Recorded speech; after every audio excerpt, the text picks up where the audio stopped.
Welcome back to the Deep Dive. Today we're plunging into a story that, well, it starts tragically, but it reveals something much deeper. We're talking about the Dharali disaster. Happened in Uttarakhand's Uttarakhand district, August 5, 2025. Now, the initial reports, you probably saw them, they screamed cloudburst, nature's fury, that kind of thing. But, the real story, the actual causes, they're far more revealing, frankly, quite unsettling. So our mission today, unpack what really happened in Dharali, go beyond the headlines, and sort of understand the vulnerabilities it exposed.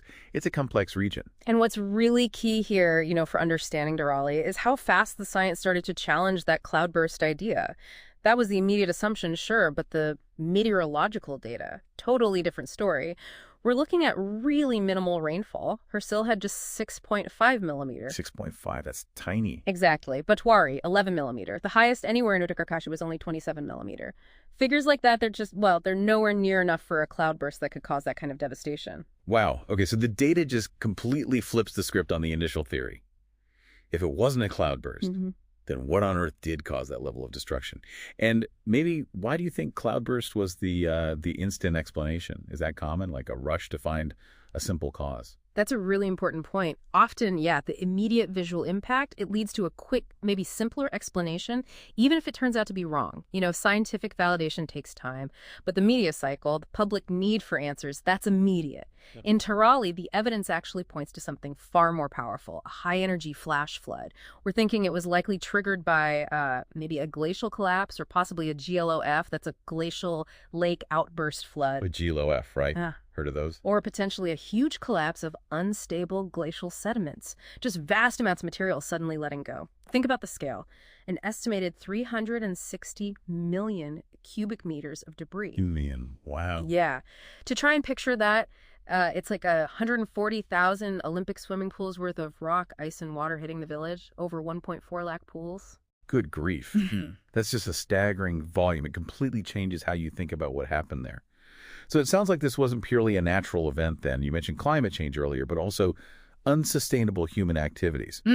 What sort of things are we talking about? What human impact specifically? Precisely. It wasn't just nature. It's a really stark reminder of this escalating multi-hazard situation in the Indian Himalayas. It's a fragile region already, and now it's getting hit hard by climate change and, crucially, by unsustainable human stuff.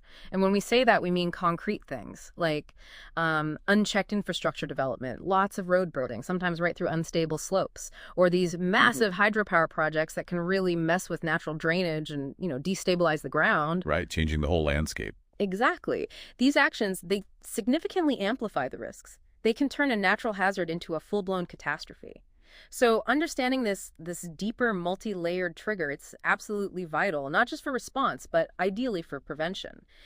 And if we zoom out a bit, Dharali, it isn't really an isolated case, is it? It's more like a tragic symptom of these profound systemic weaknesses in how we manage disasters in vulnerable areas. We really need a fundamental shift, a big reorientation, moving away from just reacting, cleaning up after the disaster towards being proactive, building real long-term resilience. So what does that look like, practically? Well, it means things like strengthening the rules, the regulations, mandating land use planning based on hazard assessments, basically, not building in stupid places. It means promoting infrastructure that's actually designed to withstand these events, better early warning systems, ones that actually reach the people at risk, and, crucially, involving communities, valuing their local knowledge.